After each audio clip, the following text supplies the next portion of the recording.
Olá, bom dia, boa tarde, boa noite para você. O Astronomia Descomplicada está de volta para a segunda temporada. Esta que é uma conversa sobre o universo, tudo o que sabemos sobre ele e o que ainda podemos descobrir. Nós já falamos aqui sobre o sistema solar, falamos sobre os diversos planetas, como eles se movimentam, falamos até sobre matéria escura, não é?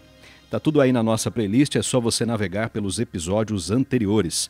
Estamos aqui, PJ, professor Francisco, Leonel, como estão, pessoal? Oi, tudo bom? Tudo bem. É um prazer estar aqui novamente. Que legal, de volta agora para a segunda temporada. E para a gente começar então essa segunda temporada, nós vamos voltar um pouco na história, vamos falar sobre a astronomia na antiguidade, quais os primeiros registros de observação dos astros, quais os instrumentos que eram usados também e como que essa ciência evoluiu até os dias de hoje. Leonel, a astronomia é considerada por alguns como a mais antiga das ciências, não é? E como que foi, quando que o homem viu essa necessidade de estudar esta ciência, estudar a astronomia de fato?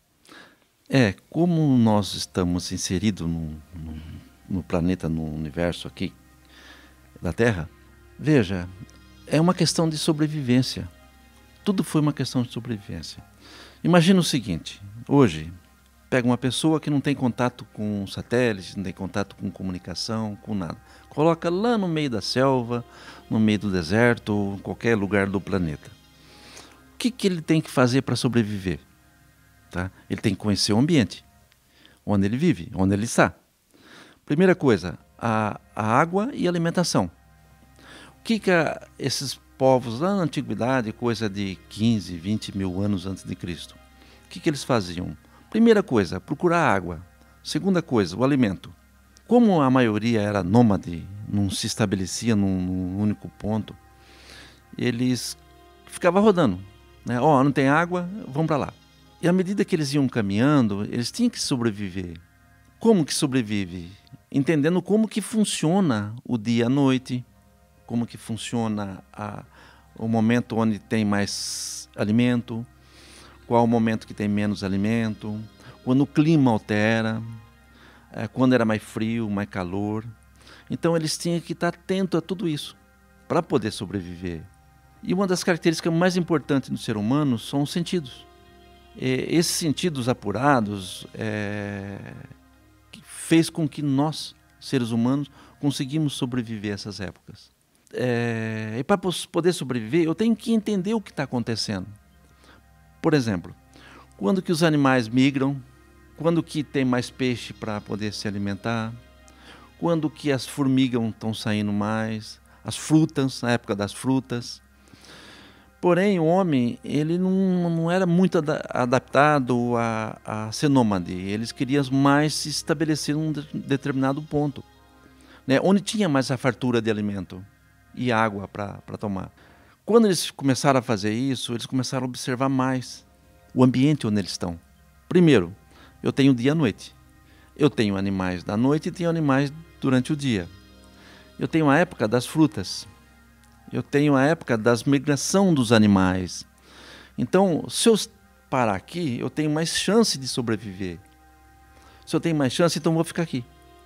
Onde que ele era nômade, ele passou a ser mais estabelecido no planeta. Mas para isso eu tenho que criar meu alimento.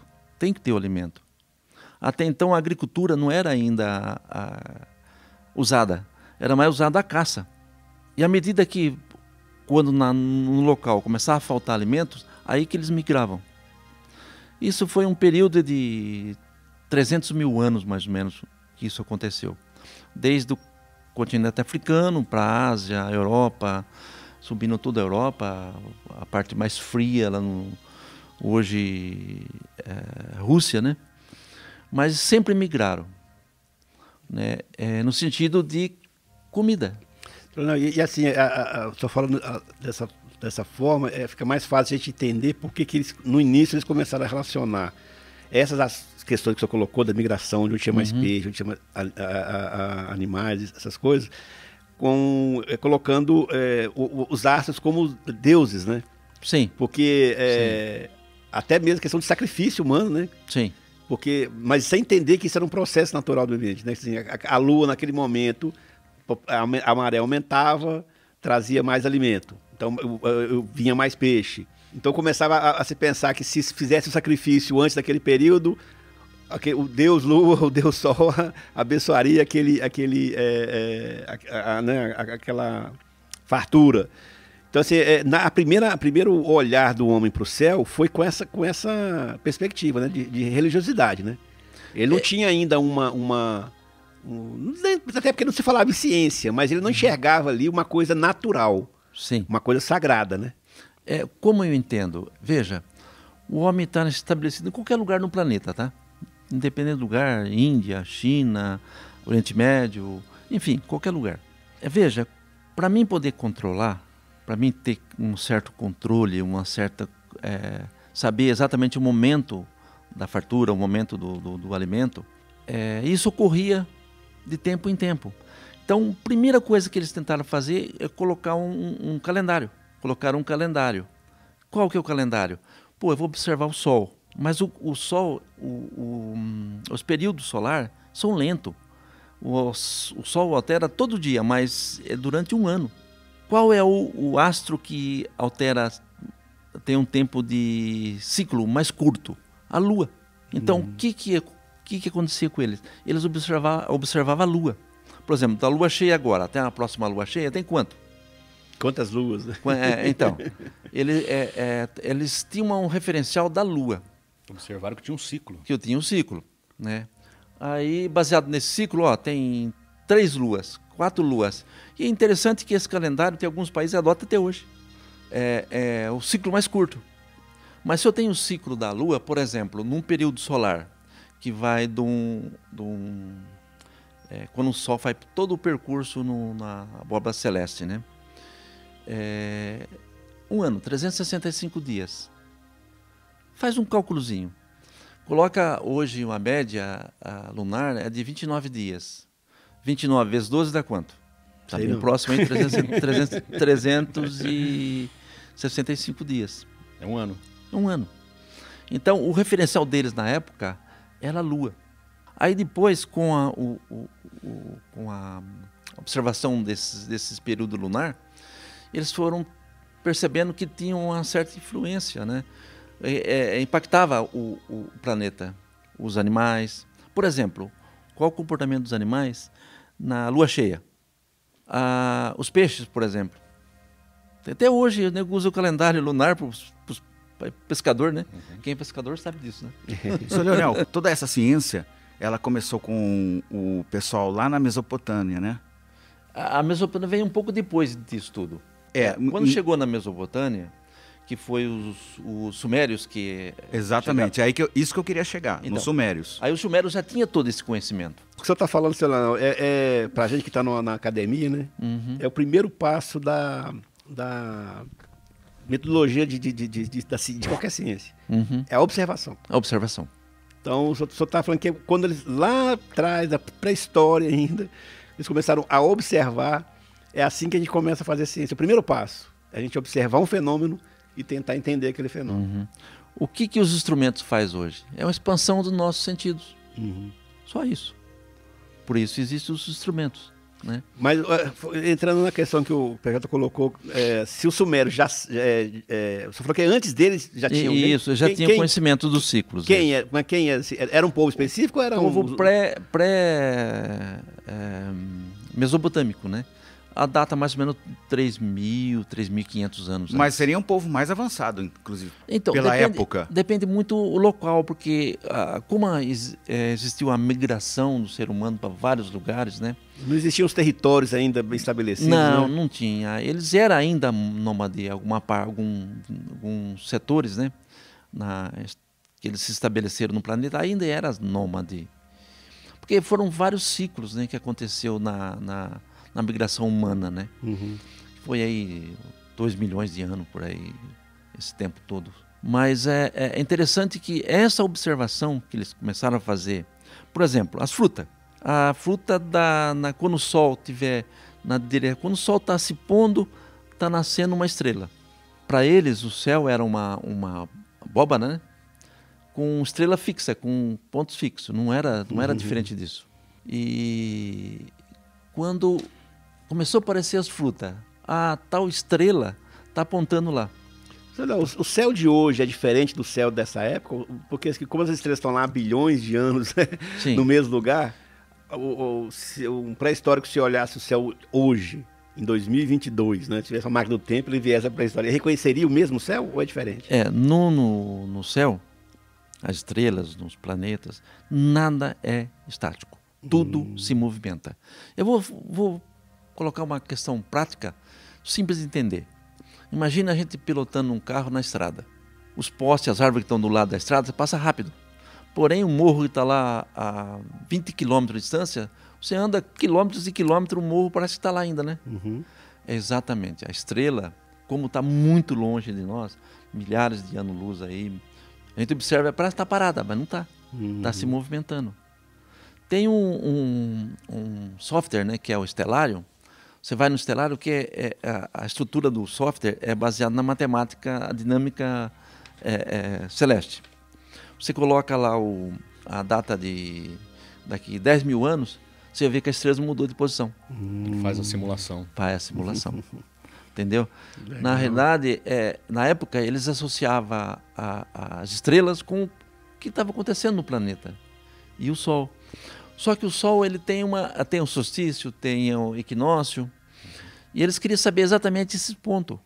Como é que eles faziam? Enfincava, enterrava uma madeira no chão e fazia como um marco, para eles entenderem o momento.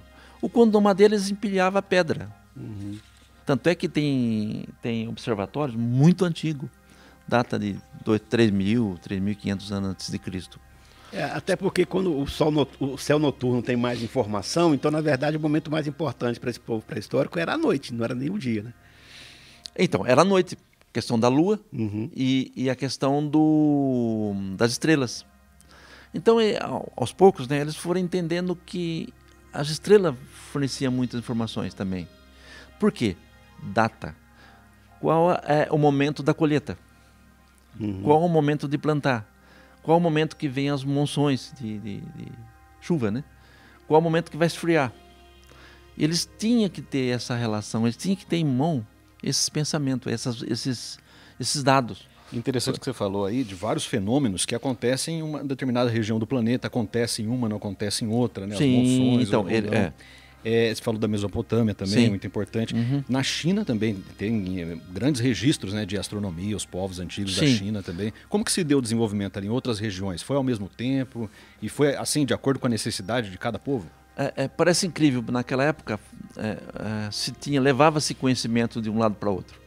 Principalmente no Oriente Médio ali. Pela Rota da Seda. Pela Rota da Seda. Realmente naquele ambiente do Oriente Médio tinha muito conhecimento. A China tinha um excelente arquivo. E eles sabiam o domínio já dos cometas, sabiam as épocas dos cometas, eles sabiam, de uma certa maneira, toda a relação do movimento do Sol, já sabia os movimentos da Lua. Eles tinham um calendário praticamente. Mas aí a gente já pulou para frente um pouco, né? Já não está falando de antiguidade ainda, Não, antiguidade. Né? Mas 2000 antes de Cristo. Na China, 2000 anos antes? Eles sabiam disso já. Porque eles anotavam tudo. Aí em 213 a.C., por decreto imperial, queimaram todos os arquivos. Sobrou algum restígio lá atrás em que acabou caindo na mão dos gregos e eles começaram a fazer trabalhos também sobre isso. Essa deve ser parente do Hitler, né? O ancestral do Hitler foi lá quando queimar tudo. Seu Leonel, os chineses, eles conseguiam prever os eclipses como? Observando. Só na observação? Não, eles tinham um calendário. Tá? Eles criaram um certo calendário deles. Mas... Mas aí nós não estamos falando de pré-história mais. Não, é pré-história. Ainda. Ainda? Sem nenhum equipamento. 2000, sem nenhum equipamento. Sem usar equipamentos. Quando começou a se criar equipamento foi na Grécia. Tá. Eles sabiam, por exemplo, o cometa Halley, pelas anotações. E os egípcios? É anterior ainda, não é? Os egípcios é uma história meio interessante aí. É muito legal a questão dos egípcios. Os egípcios, eles não estavam ligados muito ao céu, mas o rio. Entendi. Então, eles viam quando que as enchentes do rio, O calendário deles era baseado nas enchentes do rio. O interesse do céu era em relação ao rio, né? O rio. Eles queriam saber o que influenciava o rio. O céu. Exatamente, né? Porque a vida deles estava ligada ao rio. Mas a questão das pirâmides que são construídas de acordo com a estrela, que não sei aonde, Não, esses cálculos não, mas todos. aí é uma outra Aí é outra história, coisa. né? É outra história que... É um povo que veio do céu e mas passou para eles. O homem na época, né, é interessante, eu acho muito interessante essa migração do conhecimento. É como agora, por exemplo, hoje, tem uma pessoa, vou trazer agora para a idade moderna agora, tem uma pessoa desenvolvendo um equipamento lá, um instrumento, faça X lá. Engraçado que tem, mesmo sem comunicação, tem várias pessoas fazendo a mesma coisa. Uhum. O que leva a isso? Alguma lógica nesse sentido tudo? Na antiguidade também tinha. Né? Pois é, que se a gente pensar, por exemplo, os maias, por exemplo, que estavam aqui numa região que não tinha nem descoberta, ainda nem se sabia dessa parte do mundo, eles têm registro de estudos idênticos aos povos da Ásia, por exemplo. Sim. E teve uma civilização mais desenvolvida, sei lá, em relação aos estudos sobre observação do céu? Na antiguidade, hoje, os gregos foram as mentes mais privilegiadas ali, que conseguiram desenvolver muito, porque é próximo do Oriente Médio ali, né? Então migra muito o conhecimento ali, né? Para você ter uma ideia, antes de Cristo, o cara mediu o diâmetro da Terra. Diâmetro. Um negócio tão bonito, um negócio simples, muito, muito interessante. Qual a ferramenta que eles usavam? A matemática. Né? E na Grécia os pensadores já começaram a desenvolver essas teorias já. Sim. Inclusive uma das hipóteses, né, para o colapso da Era do Bronze, Sim. foram exatamente os povos que vieram do mar, que era a região da Grécia, né, do Mar Egeu. Sim. E eles não só colapsaram por guerra direta, mas influenciando o pensamento também. Então, assim, estou falando que os gregos foram os povos mais desenvolvidos nessa área, a gente consegue, talvez, fazer uma ilação aí do conhecimento que eles tinham, né, do início dessa percepção de ciência, influenciando os povos do Oriente Médio, da região da Mesopotâmia, apesar de todo o conhecimento que eles já tinham. Houve um choque ali de civilizações e de pensamento, né? Por um lado a guerra, por outro lado se soma os conhecimentos, né? E é interessante o barco que do outro lá é melhor que o meu, então tem que entendeu? E o próprio conhecimento, né? Se tem o conhecimento de como os astros se movimentam, o movimento do Sol, desses ciclos da Lua, a cheia do rio ou não, que produz ou não, já beneficia militarmente. Exatamente. Não é? Isso que é uma coisa triste, né? Assim, Então. porque muito desenvolvimento que vem pra gente, que a gente usa até hoje, e até hoje é assim, vem fruto da guerra. Exatamente. Infelizmente. Eu só faço uma única pergunta. Me fala de toda a história do homem que passou um mês sem guerra. Não existe. Hã? Não tem. Sempre em conflito. Essa é a questão que a gente trabalha na questão da revolução da agricultura. Quando o homem se fixou no lugar e falou que aquilo era dele, estabeleceu a posse, esse lugar é meu, aí os conflitos começam. Porque por que é seu? Se o seu lugar é melhor que o meu, eu quero esse E cada também. um tem um argumento. Exatamente. O argumento anterior era Deus. Deus mandou você dar essa terra para mim porque ela é de minha propriedade. Só que o seu Deus não é o mesmo Deus meu. Como que acerta isso?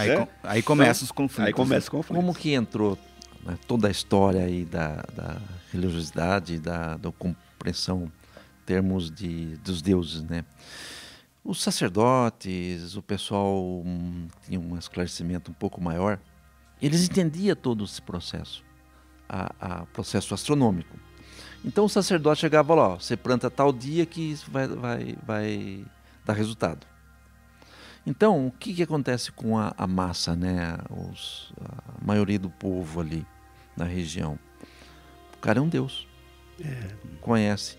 Aí, o que se tornou? Tá vendo? Deu sol, deu lua, e isso começou a tomar um vulto de domínio. né, do ser humano. A própria Igreja Católica na Idade Sim. Média, na Idade das Trevas, foi exatamente isso. Sim. Ela, na tentativa de manter as posses das terras que ela tinha. E o né? domínio também. E o domínio. sobre os povos. E o outro pilar, né? Que a nossa sociedade foi criada desses dois pilares, né? Isso na minha opinião. Uma na posse e outra na hereditariedade. Porque se ele é minha, eu tenho que garantir que isso vai para alguém depois de mim. Uhum. E ela é meu filho, né? E a igreja, como senhora feudal, ela toma posse dela, ela exclui a mulher da sua área de influência, exatamente porque a mulher é a única que poderia pôr esse alicerce em choque. Uhum. Porque se a mulher tivesse um filho fora do casamento, o outro filho tinha direito também a essa posse dessa terra. Então a igreja tira do sacerdócio a mulher, exclui a mulher completamente da sua... Não só a igreja, né? Isso foi na própria antiguidade, já veio assim. Quando se estabeleceu a religião, a mulher, quando ela casava, ela não podia seguir nem a religião da casa que ela tinha que adotar a religião do marido dela. Porque agora era uma nova sociedade, um novo grupo familiar que tinha posse sobre uma nova área. Então, quando a gente começa a entender essa relação do sacerdócio, principalmente estabelecendo essa ligação com o céu, a partir da observação do céu, fica muito mais fácil a gente entender os conflitos que a gente tem atualmente. Sim. É impressionante. É interessante que, à medida que o homem foi desenvolvendo, principalmente a princípio, em armas, em ferramentas e agricultura. Por que isso tudo foi caminhando, né? Nesse sentido? Mas o que mais me fascina de tudo isso é o conhecimento que eles iam tendo na época. Só que esse conhecimento era para alguns só. Exatamente. Não era para todos. Exatamente. Aí que começou a entrar os conflitos, né? Por que ele beneficia tal tribo e não a minha tribo? E o interessante é que as cidades nessa época, né, do começo, as cidades mais antigas, elas não foram surgindo por uma necessidade social das pessoas se conviverem juntas. Era exatamente para estabelecer o poder religioso da época. Sim. Então você pega cidades como Meca, Jerusalém, né, que até hoje são cidades extremamente influenciadas pela religião, porque a cidade ela se tornava o centro religioso, onde tinha um sacerdote, onde as pessoas iam oferecer sacrifício. A vida estava totalmente fora das cidades, né? Então as cidades, para se proteger, faziam esses muros enormes. Começou as cidades, os muros, né? Constantinopla demorou 300 anos para derrubar o muro. Né? Então, assim, é fascinante mesmo quando a gente começa a entender o nosso desenvolvimento, que ele começa a partir da observação astronômica. e da astronômica. É impressionante. Mas o poder da religião da igreja era tão grande que o modelo de que a Terra era o centro do universo, o modelo geocêntrico, prevaleceu por anos e anos. Nossa. Porque ninguém podia questionar isso, ninguém Exatamente. podia questionar, era contra... Não, mas tinha um medo também, né? Se você Tinha um questionava, medo, né? Isso, você já era, não né? tinha liberdade, né? Não tinha liberdade para nenhuma. questionar isso. Pitágoras sabia. Pitágoras, meio século antes de Cristo. Há quanto tempo eles sabem, né, que a Terra é redonda? Então. E tem gente que até hoje acha que é plana. Pitágoras já sabia. Já criou um mapa, né, dizendo que a Terra... Como? Quais são as observações que eles faziam? Eles olhavam para o Polo Norte, você tinha lá a estrela da Ursa Maior. A estrela fazia esse movimento circular. Ué, mas espera aí. Se a Terra é plana, como é que aquela estrela faz aquele movimento circular? Uma coisa errada. Entendeu? Coisa simples de observação que eles faziam e falavam, não, tem coisa errada. Por exemplo, ele olhando a mesma estrela no deserto, a estrela entrava um pouquinho dentro da areia. Ele olhando no nível do mar, a estrela não entrava. Entendeu? E hoje vai um infeliz lá no YouTube, pega uma régua, coloca no horizonte assim, e fala assim, ó, tá vendo como é que a Terra é plana? A régua é plana. É impressionante, né? Impressionante. Eles já sabiam. Pitágoras, ele calculou tudo. Ele era um exímio matemático na geometria. Ele criou toda uma estrutura. Ele começou a avançar nesses cálculos. Aí ele partiu, morreu. Aí logo após ele, veio Aristóteles, que estava dentro da religião, mas ele sabia que a Terra era plana, que era Que a Terra era o redonda. Sol também era o centro do universo. Não a Terra, É. mas ele colocou como a Terra. Mas ele sabia que a Terra era redonda, né, Zé Nelson? Você Sabia que a falou Terra plano, é né? redonda. E sabia também que a Terra Já circundava o Sol, e não o Sol Como a ele Terra. sabia? Pelos eclipses. Entendeu? Tem vários métodos que eles usavam, eles sabiam disso. Nessa época, Aristóteles foi 380 anos antes de Cristo. Ele já sabia que se ele colocasse como o geocentrismo, né, tudo bem. Mas o heliocentrismo não. Mas ele sabia que era o heliocentrismo que prevalecia, não. Então ele criou algumas formas de dizer, ó, não, é o geocentrismo. Então ele teve que perder Ele não muito. tinha como provar ainda que era o Não, que era o então, modelo não, então heliocêntrico. ele até sabia. Mas o problema é o seguinte, a pressão religiosa. Uhum. Porque o homem é o centro do universo. A Terra era o centro do universo. Então, e o homem está na Terra. Então o homem tem que ser. Pois é, porque se como centro do questiona universo. isso, questionava o poder religioso. Né? Exatamente. Qual que era o poder religioso na Grécia Antiga nessa época? Olha, aí a parte digamos o seguinte, a maior autoridade na época era o tipo imperador ali, né? Que dominava tudo. Na verdade, nessa época, a mitologia grega, né? Sim. Era uma confusão. É, Era uma confusão, na verdade. exato. Porque como cada cidade era um estado, na Grécia, cada cidade era fechada seu próprio estado. E cada um tinha uma predileção por um deus diferente. Então não havia unidade dentro da própria território grego na época como todo, não havia unidade. Era a famosa batalha de Troia, né? Sim. Então uma ficava sempre guerreando com a outra, né? Então, assim, essa questão da religiosidade grega, e depois a romana também, que se confundiu muito, ela não é tão forte como foi em outras Não tinha tanta pressão, né? como era em outras civilizações. Exatamente por essa bagunça. Por isso que eu fiz essa pergunta, Leonel. Então, interessante que na época eram vários grupos, né? Em regiões diferentes da Grécia ali. Não era um único ponto, né? Não, e Então, se você pegar tinha- a mitologia grega e estudar, assim, todos os deuses ali têm defeitos, são deuses extremamente egoístas, canalhas mesmo. Zeus era um adúltero, entendeu? É diferente do nosso conceito atual. Nossa, né? mano. É E a gente diferente, acha que a gente tem alguma coisa da mitologia grega. Não tem, da mitologia não. Nós temos do muito conceito, nós temos Sim. do direito, da ciência. Mas a estrutura, se você ler, estudar um pouco dos mitos gregos, você vai ver que é um deus querendo derrubar o outro, um querendo passar a perna no outro, sabe? Não, é uma confusão danada.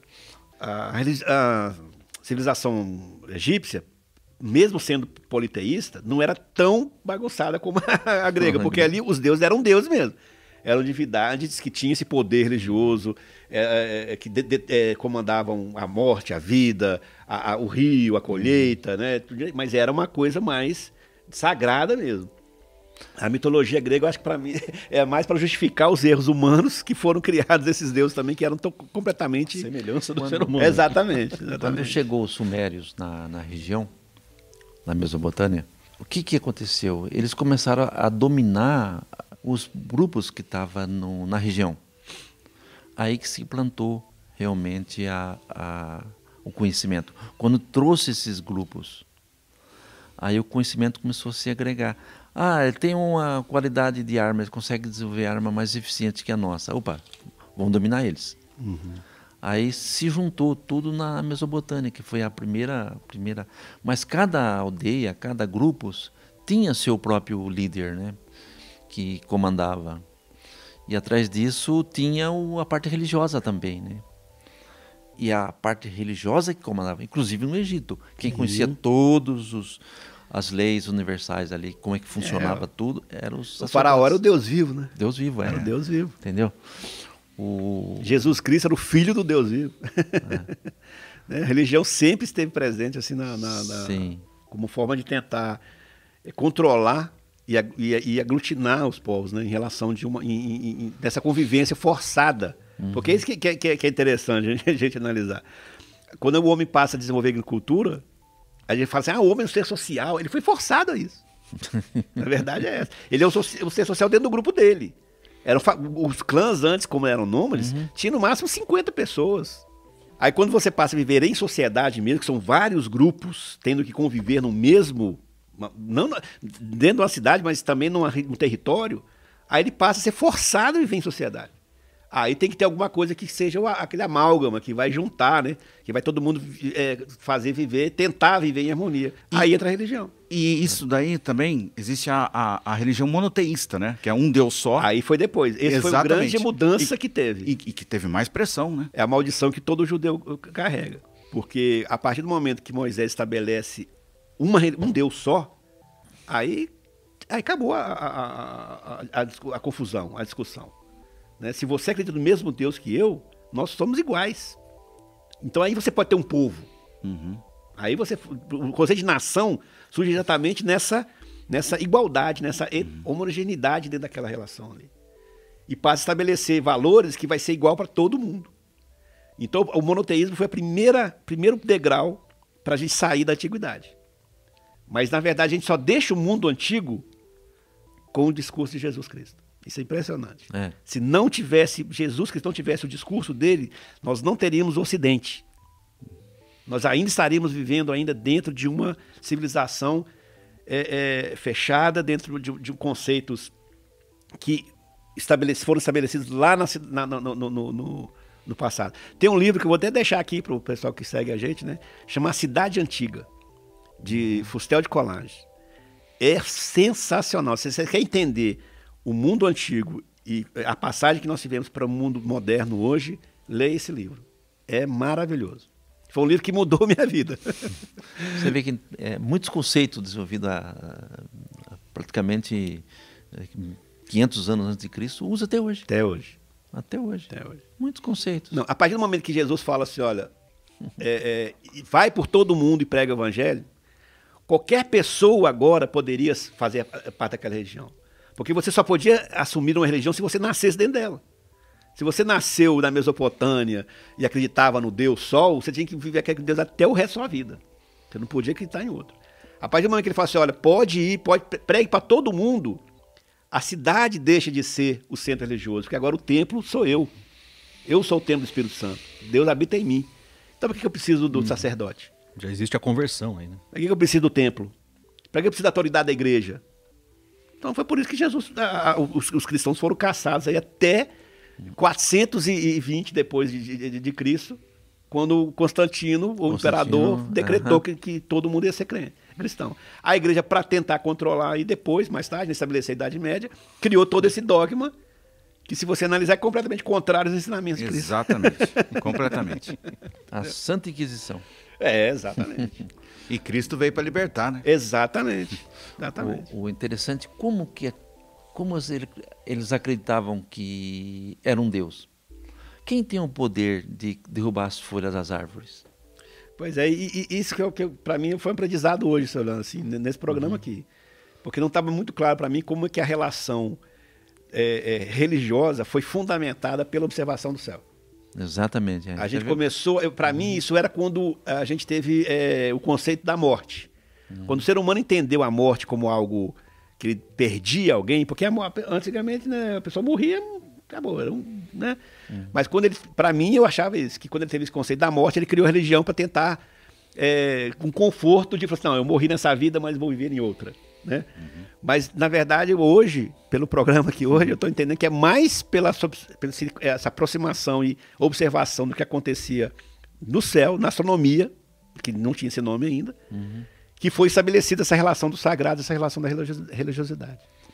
É interessante que, como era um conhecimento, na época, que os religiosos dominavam, né? Então, fez-se elo, né? Fez-se elo. Não, eu sei, vocês não sabem. Exatamente. Entendeu? Eu sei porque eu sou próximo de Deus. Exatamente. Do Deus qualquer, né? Que seja E o que acontecia? Quando dava errado, tem que fazer um sacrifício. Exatamente. A culpa é sua. O clima alterou, não deu as plantas que precisava. O culpa é de vocês. Joga uma virgem no vulcão. Entendeu? Então criaram todos esses processos, né, baseados no domínio, mas do conhecimento astronômico. Impressionante isso. Né? Impressionante. Isso tudo foi passo a passo. passo a passo. E muitos cientistas, muitos brigaram com essa questão, né, desse domínio religioso, né, desde 300 anos antes de Cristo. Eratóstenes, um mecanismo tão simples, ele calculou, errou por muito pouco os cálculos que ele fez a respeito do diâmetro da Terra. E quando ele divulgou isso, né, a maioria não deu crédito. Não deu crédito. Aí depois, conforme foram vindo os pensadores, né, aí eles foram ajustando tudo isso. Então pegaram um princípio simples lá atrás, muito bem simples, né, um sistema solar onde a Terra era o centro, tudo girava através de esferas em volta, né? Os planetas giravam em círculos, né? Pequenos círculos. Eles foram acertando isso de tal maneira que a Idade Moderna já tem todos esses conhecimentos, né? Você viu que vai acumulando, vai trazendo informações, mas o que mais dificultou todo esse processo foi a questão religiosa, né? Tanto é que vê o caso da China, tacaram fogo nas informações que tinha ali, nos registros que tinha ali, né? O caso de Alexandria, o que aconteceu? A Biblioteca de Alexandria. Uhum. E aí a gente não precisa nem ir no mundo muito antigo, né? Na Guerra do Iraque, a primeira coisa que fizeram foi destruir a Universidade de Bagdá, Sim. Que era a universidade que tinha documentos de mais de 3.000 anos atrás. Ou seja, nós somos o que somos, né? Lá atrás. E, Leonel, falando ainda nessa questão, na transição desse modelo para o modelo heliocêntrico, a mudança da igreja também, que perdeu um pouco do protagonismo nessa época, como que foi para a astronomia? Isso vai ficar para o próximo programa, tá bom? É isso aí. Não percam. Tá ok, então encerramos assim essa primeira edição da segunda temporada do Astronomia Descomplicada, sempre com questões muito interessantes sobre o universo. Falamos aqui sobre a história da astronomia, mas tem mais nos próximos episódios, não é? Obrigado, Leonel, PJ, professor Francisco. Eu agradeço, prazer estar aqui. Até a próxima.